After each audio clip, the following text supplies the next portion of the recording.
Okay, good morning. Welcome to the Committee of Adjustment, Rural Panel 3. We're a City of Ottawa quasi-judicial tribunal that holds public hearings to consider the planning applications, including minor variances and consent to sever land. Our hearings are now in person at Ben Franklin Place, 101 Centrepoint Drive. We also enable remote participation by video conferencing for our registered speakers. We are live streaming on YouTube, and the video will be archived and available for future viewing by the public. My name is Jocelyn Chandler. I'll be chairing today's hearing, and you can address me by my name or as chair. With me are my fellow panel members Martin Vervoet and Beth Henderson. The procedure for the hearings will be as follows. Listed on the agenda and the screen are the applications we'll hear today. I'm going to go through them probably in the order that you see them listed up there right now. The panel members have reviewed the planning reports and any of the written submissions that have come in already. Today we'll hear any additional oral submissions. As part of the public notification requirements, each applicant was required to post a sign on the property before the hearing, and I understand I have all the declarations for those signs. The panel may ask for a brief presentation for the application, followed by questions for the applicant and city planning staff.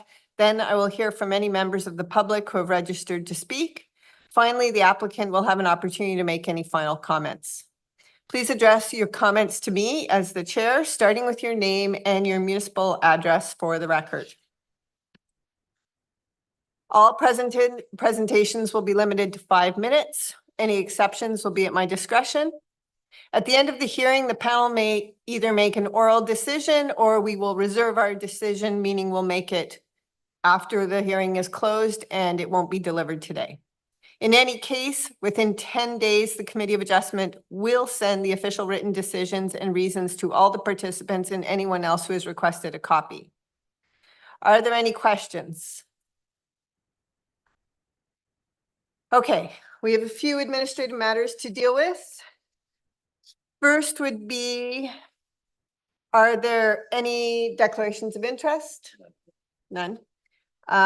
Confirmation of minutes. So we have confirmation of the minutes from April 30th and May 14th, 2024. Can I deal with them at once?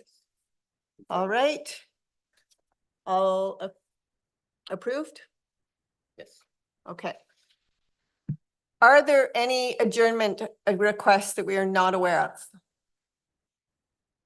No? Okay. We will move on to the applications.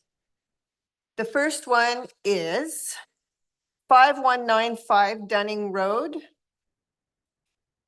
I understand the agent is Kyle O'Donoghue.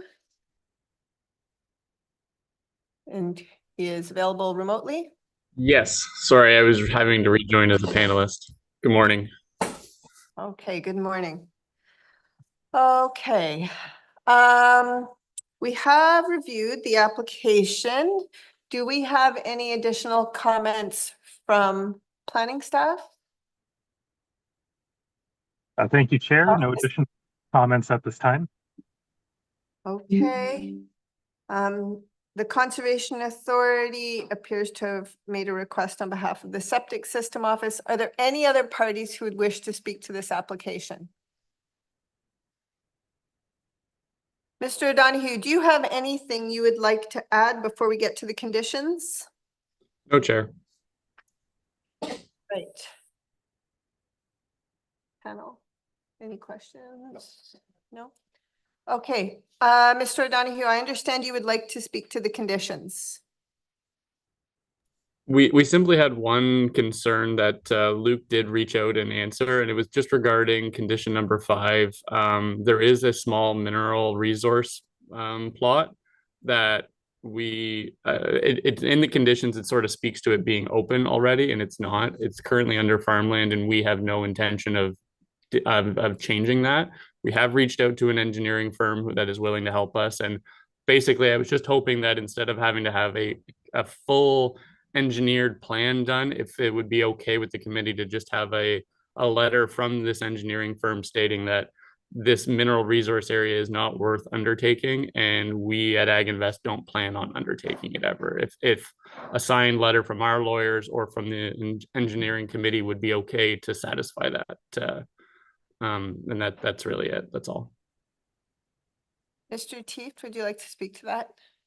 Yes. So the condition number 5 would basically be reviewed to planning staff satisfaction. In this case, I think we would be willing to look at sort of a scope MRIA, if you will, just to demonstrate that this isn't something that would be financially viable, sort of long term, and we'll be reviewing the condition with the applicant moving forward. Okay. Mr. Gerber? Just a couple of questions. So, I mean, I don't know that an undertaking or a letter from the existing owner helps the situation because the property could be sold, and I'm not sure how that would be binding on a subsequent owner. My other question is, this is a surplus farm dwelling severance, and the remaining lands are going to be rezoned to agricultural or not permit development. So I'm not sure why we need an MRIA in this particular instance. Maybe you could clarify that, Mr. Teeft. Yeah, it's a bit of a unique situation, but we're still dealing with the creation of a lot within the sand and gravel overlay, and that's more or less where the concern and the request for this came from. Just making sure that we wouldn't be creating a lot that is then redeveloped into a quarry shortly thereafter. But I mean, the size of the lot would not permit that anyway, right? Like, I mean, it's not very big.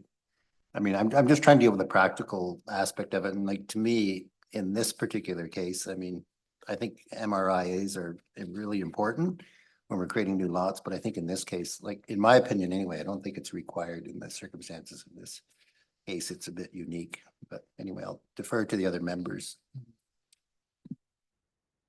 Ms. Anderson? Yeah, it seems to be too small. Your mic. Sorry. It appears that the lot, it would be too small to be required. So I don't know if anyone's contemplated removing that condition. Mr. O'Donoghue, do you have anything further you'd like to add to this?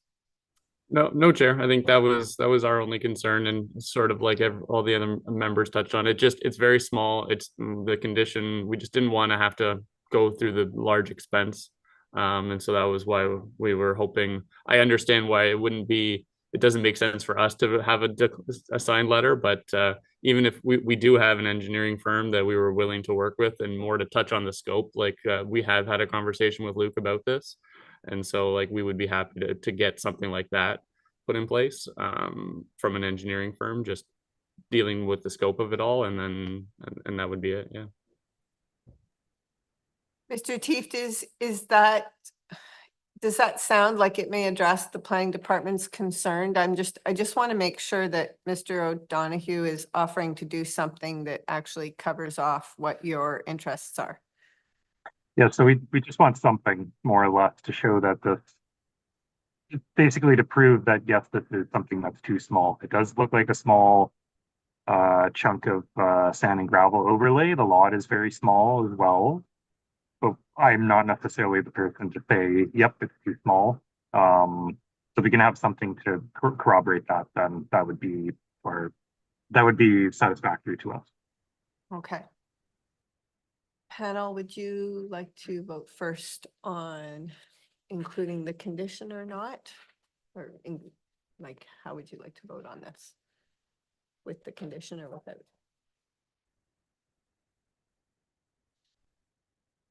And somehow to the satisfaction of the planning. I would approve the application without the condition, but I'll defer to the other members of the panel if they want to include it. But I'm in favor of the application. Okay, well, I think my concern is I'm not you both seem to have an agreement that you could approve this with a condition relating to the aggregate resource, but the way, could you perhaps adjust it, Mr. Teef, to read in such a way that it doesn't look like you're looking for a full-blown MRIA? Yes, we'd be willing to amend it to say a scoped MRIA rather than a full MRIA. All right. Did you capture that, Seth? Yes, Madam Chair, thank you. All right, well, let's have a vote for approval of the application amending the condition relating to the scoped MRIA. I should note that there is a condition requested by South Nation regarding setbacks for the sewage system, but that appears to also be captured in condition 7 requested by the city regarding independent services. Does that sound correct? Or would you, staff, would you include it as an additional condition to be cleared by the OSSO? Madam Chair, committee staff don't see a concern with keeping them as separate conditions, but perhaps the planner could speak to whether or not there would be any redundancy there. Mr. Teeft? I'm not entirely sure as someone who had not imposed that separate condition, but I believe that condition number 7 showing the private sewage system would be sufficient from our end. And Mr. O'Donoghue, did you have something you'd like to add? Yeah, I've worked with South Nation. I'm in the South Nation watershed as well, and typically, like if we were to do condition 7 and then just write a letter to them showing it, that's usually all that they require for a condition like this. So it would be a very minor thing. If we have to do it already for the city, it's a very minor email that has to be sent to them, and they're usually pretty happy with that. So it's not a big deal for us. Okay, it would likely be through the Rideau Valley Conservation Authority. That's where the Ottawa Septic System Office is located. Okay, and then yeah, I think they would be happy with if we go through one and then show them something. I think they'll be happy with that, Chair. I see on my screen that Erin O'Connell from City Planning has something that she could add.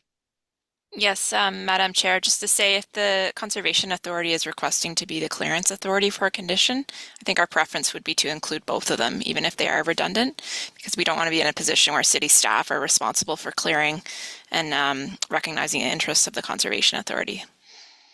Okay, thank you very much for that. So that condition should also be included. All right. So I'm looking for approval of this application with the revised scoped MRIA. All in favor? Okay, Mr. O'Donnell, your application is approved. Thank you very much, Madam Chair. On to items number 2 and 3. I guess we'll do item number 2 first. 919 William Mooney Road.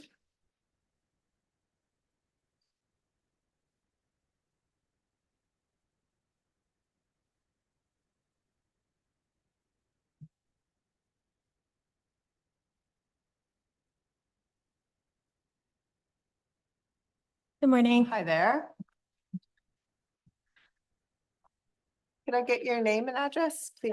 Yes, Patricia Warren, 396 Cooper Street, Suite 300.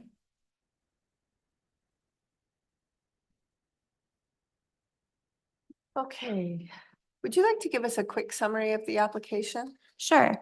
I did provide some slides, and maybe if I just take us to slide 4 of the slide deck, that might be helpful.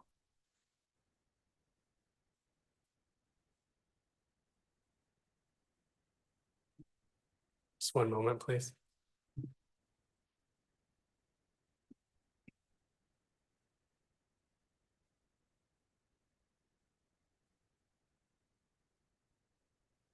That's perfect. Good morning, Chair and committee members. My name is Patricia Warren, and I'm a planner with FO10 Planning and Design, acting as the agent on the consent applications for this property before you.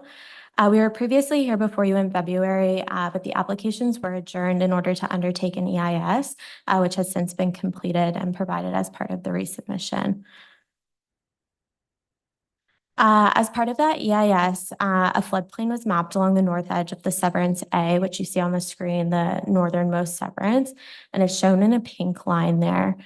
The EIS concluded that this area is a mowed grass swale, and the feature is proposed to be retained and protected with a 15-meter setback to the recommended building area. And as you can see on the screen, through the EIS, building areas were recommended. They're outlined in orange on the screen.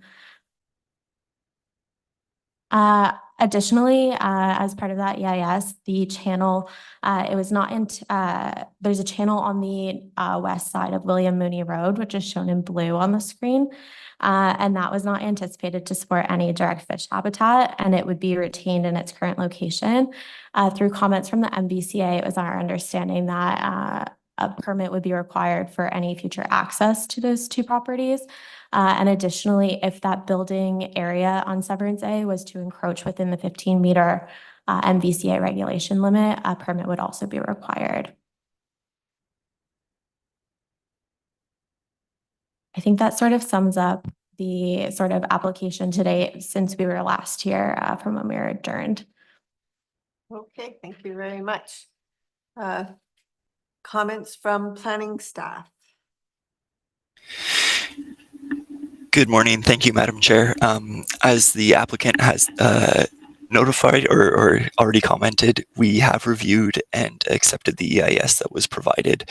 And as noted as well, there is a small portion of the floodplain that is included in the proposed Severance A. Staff just wanted to highlight that although it is a very small sliver, it still does not technically meet the official plan requirements. And that's why it was originally suggested that the applicant remove the parcel, move it away from that small section of the floodplain. However, upon review and noticing that it is a rather small section of floodplain, and given the RVCA's comments in this state, we are not objecting to the application. We just wanted to highlight that concern with the official plan policies. Okay, thank you. Are there any other parties who wanted to speak to this application? I believe, do we have one registered speaker? Yeah. Lawrence Lefebvre.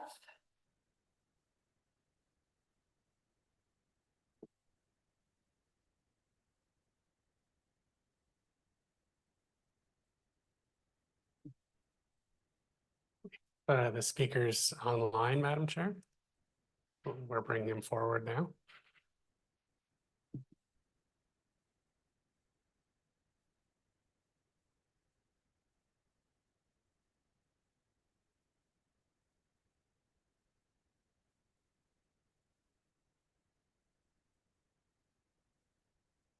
So that speaker, Madam Chair, declined to come forward, but there were other participants who have raised their hand.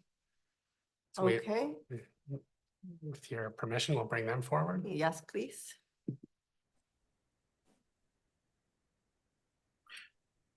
Good morning, Madam Chair. It's Lawrence Lefebvre. I just registered as an observer with the option of speaking, but I have no comments. All right. Thank you very much, Mr. Lefebvre. Thank you. Is there anyone further? No one else, Madam Chair. Thank you. Okay, thank you very much. Members, do you have anything you'd like to add or ask? Okay. Mr. Burke? Anything further from the applicant? No, nothing further. All right. You have reviewed the conditions that are being requested and are satisfied with them? Yes. Okay.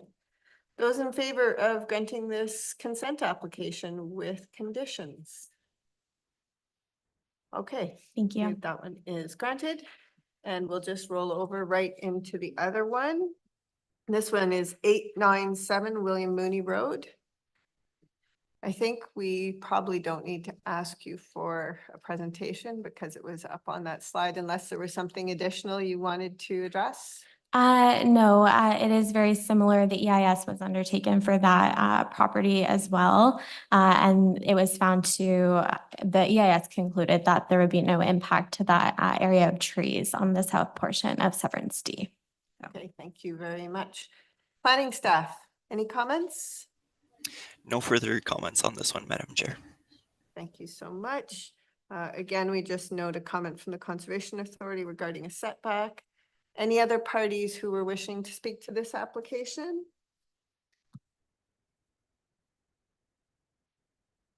Doesn't appear so, Madam Chair. Okay, thank you very much. Members, any comments? All right, and you, Ms. Warren, you're comfortable with the conditions being requested by staff? Yes.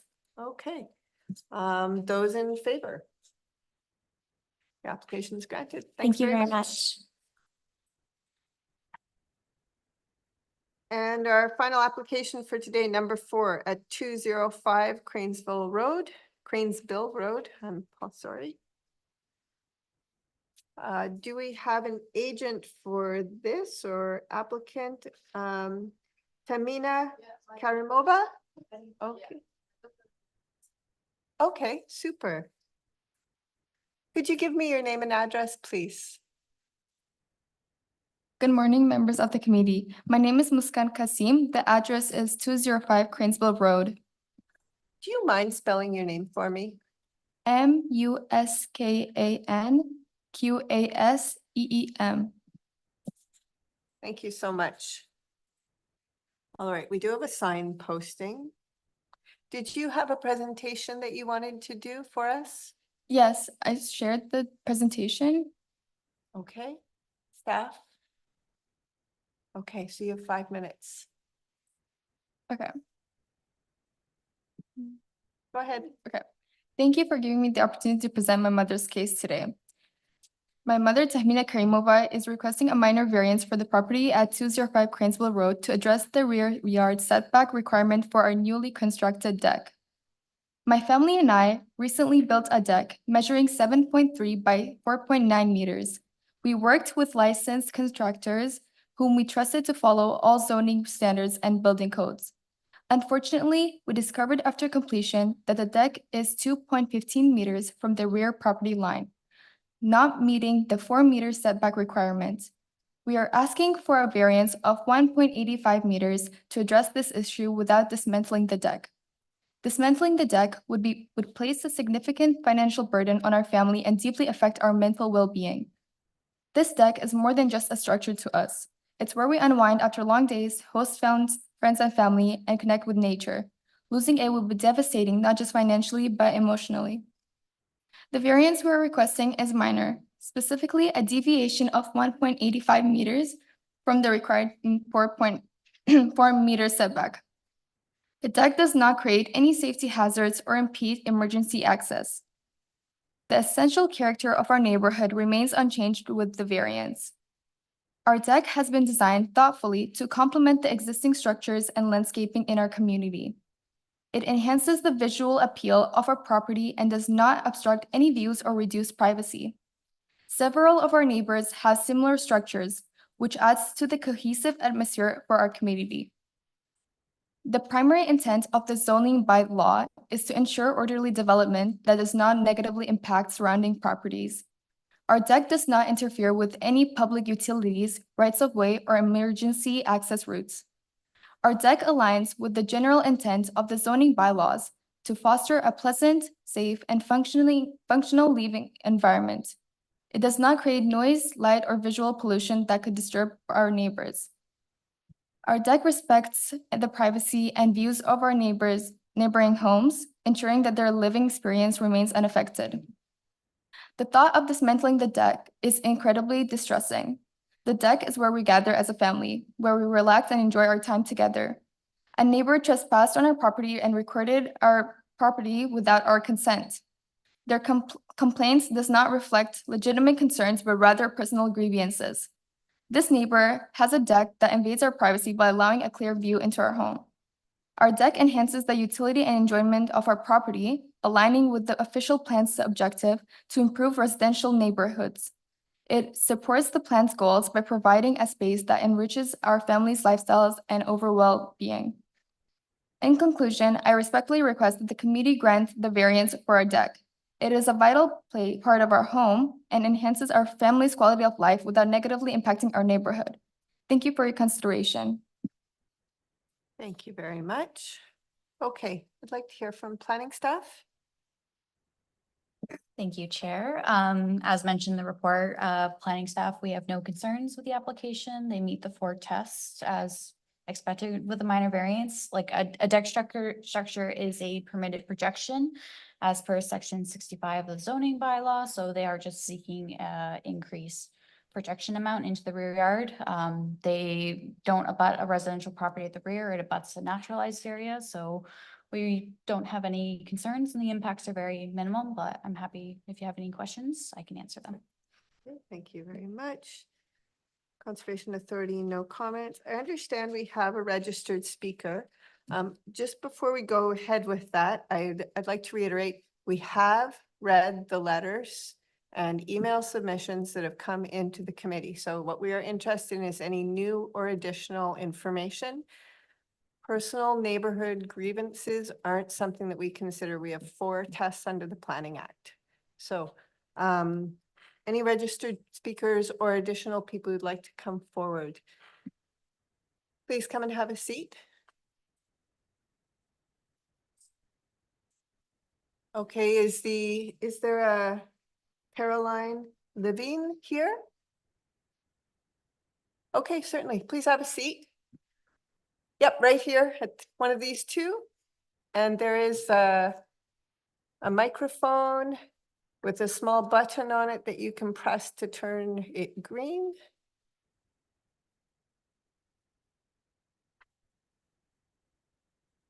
Let's see, hold on, we'll see if we can. All right. Thank you. You provide me with your name? My name is Larry, Larry. Levine, LE Victor I Nashville E. Thank you. And your address, sir? It's next door to 07 Cranesbill Road, K2V0N5. Thank you very much. Go ahead. The deck, when first built, it was without any notification to the property next door or us, which I've sent in some of the images that you might have seen. The deck as well that they're professing does not expunge upon any limitations. According to the building code, there has to be a 4-foot difference between the property line and a structure. There isn't that distance. It's less than 1 foot between the deck and the fence that separates the 2 properties, as well as the variance that they're claiming is necessary for them to enjoy the property. The other aspect is that the deck that is built here, I sent in another, or at least attempted to send in another few pictures of the surrounding area. There is no deck in the area that matches the size of this deck in depth. There may be some others that have the width that might be 10 to 12 feet in depth. This is 16 plus feet in depth. So as you said, no minor grievances or anything like that. So nothing along those lines going in. When the deck was built, they said they hired professionals. Well, if there were professionals, they wouldn't have missed out on these 2 variances, the variance of the depth and the variance of the 4-foot difference between the property line and the actual deck itself. So I'm not sure if they did or didn't. If they did, then these people should not be working as fence builders. The other aspect was the permit, after talking to the city, was applied post completion of the deck. So the deck wasn't recently built. It was built in August of 2023, finished on September 22nd of 2023. So it's been there a year. As soon as we open our backyard, we're impeded by the 16-foot deck. We can't see to the right, we can see to the left. Before it was built, we had a clear view of what was going on both sides of the house. Now, to me, this may or may not be a big difference. The difference is selling our house, and right now it's illegal to sell their house because of the deck. So we have 2 possibilities here. that they can't sell their house, or we're not going to be able to sell our house and be able to get the market value of what we actually paid for it when we put into the house. So that's basically the main complaint. If I had the other deck available, it'd be easy to show that, to get the actual application for building a deck is quite easy. Type in building a deck in Ottawa, the application is right there. It was never gotten prior to the building of the deck. There's even instructions on how to fill it out. That's my information. Unfortunately, my presentation never made it through. Okay, thank you very much, Mr. Levine. The presentation that you submitted, was it within our review documents? No, Madam Chair, I understand it was submitted late last night. The committee does have a policy that's advertised on our website indicating that visual presentations must be submitted to the coordinator at least 24 hours in advance of the meeting. Had we received the presentation, we still would have made it available here today, but I'm not sure what transpired. It hasn't come through. It's okay, Madam Chair. I just checked out the phone I sent it from. It never got sent, so. Okay, I'm sorry to hear that, but we did review the materials that you submitted earlier, and we do have access to. It's basically the same, yeah. All Sorry, right, thank you very much for your input. turn this off now. Oh, that would be super, thank you. Just press the button. Okay.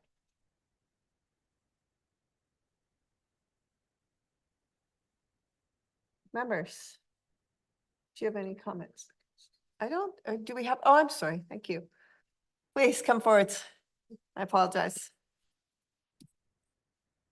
No Could you give problem. me your name and your address, please? Yeah, my name is Matthew Duchesne. I live at 203 Cranesbill Road on the other side of this home. Duchesne, D-E-S-C-H. Duchesne, D-U-C-H-E-S-N-E. And the other side of the road being? Other side of the house. So 203 You got Cranesbill? it. Yeah. Thank you. All right, go ahead, please. So my name is Matthew Duchesne. I'm a real estate agent residing next door. I sold Carolyn and Larry's house. Well, I sold it to them 2 years ago. They purchased it from my clients, Shirley and Greg, who moved because of the antics of this neighbors, but I understand that we can't go down that road. They bought the house for 1.3.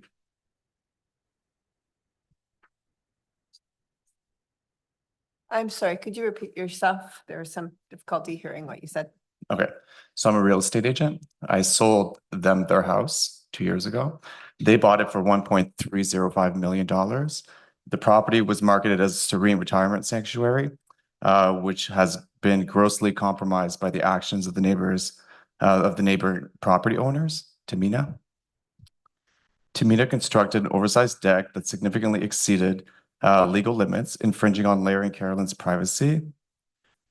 The deck is not only excessively close to the property line, but their master bedroom window, but was also built without their consent. The workers was trespassing on their properties for weeks. You got to understand, our neighborhood's very compact. We're just feet away from each other in a Mattamy development. Despite Larry and Carolyn's numerous complaints over the past years, there has been a concerning lack of urgency in addressing the issue. The deck remains in place, causing continuous distress and diminishing their quality of life. Intrusive structure has devalued the property by hundreds of thousands of dollars. We back onto a lake and they are obstructed by that. The deck is obscenely close to their house. Otherwise, I wouldn't be here today. So I urge the committee to take action on this with urgency, please. Very much. You're welcome. Okay. Mr. Brewer. Just a question for planning staff. I just want to confirm that the only variance required is the variance that's been requested for the rear yard setback. So it's a reduction from 4 meters to, well, it's basically a 1.85 meter variance from the rear yard, but everything else is compliant as far as what's required. Yep. under the bylaw. You're correct. So yeah, it is just increasing the production and reduced setback from where the deck is. I reviewed the zoning bylaw and even confirmed with the zoning examiner. So Thank you. And just to confirm, planning staff feels that the 4 tests under the Planning Act are met for the minor variance requested? yep, I believe so. They meet the tests, and I mean, regarding like building code issues, they will have to return for their building permits if there's any code deficiencies with the deck. They will be addressed at permit stage. So Thank you very much. Ms. Anderson. Thank you. For planning staff, I guess the only minor variance is the rear yard setback, right? And the rear of the property is open space, is that correct? But behind like the rear property line, it's open space? So from what I understand, if you look at it in an aerial view, it appears to be like the stormwater pond with a naturalized area and walking trails. It's for most of these houses along Cranesbill, they all back onto this. Okay. And so the minor variance has nothing to do with the side yard dimension? No, because they are not projecting into the interior side yard. We are not reviewing the interior side yard. They are only projecting into the rear yard. Thank you. Okay. So just to be clear for everybody who's listening at home, this application, it's a minor variance. It is because the deck is a little bit longer than it needs to be towards the rear. It is not being tested for being too close to the side yards. That is permitted under the current zoning. That's what planning staff have just confirmed with us. Any issues relating to whether there was a permit or not when it was constructed? And that's all something that gets reviewed through building permit services, and it's not within our jurisdiction as committee. We just check it against the 4 tests. So my suggestion, if members are okay with it, is we reserve this as it's the last application, which means that we would not provide you with the answer right now. You would have to wait for notification. Are you both okay with that? Okay, so we will reserve this decision, so you'll be notified by staff in 10 days. That's correct, Madam Chair. All right. Anything further? I think we're good. All right, meeting's adjourned. Thank you very much.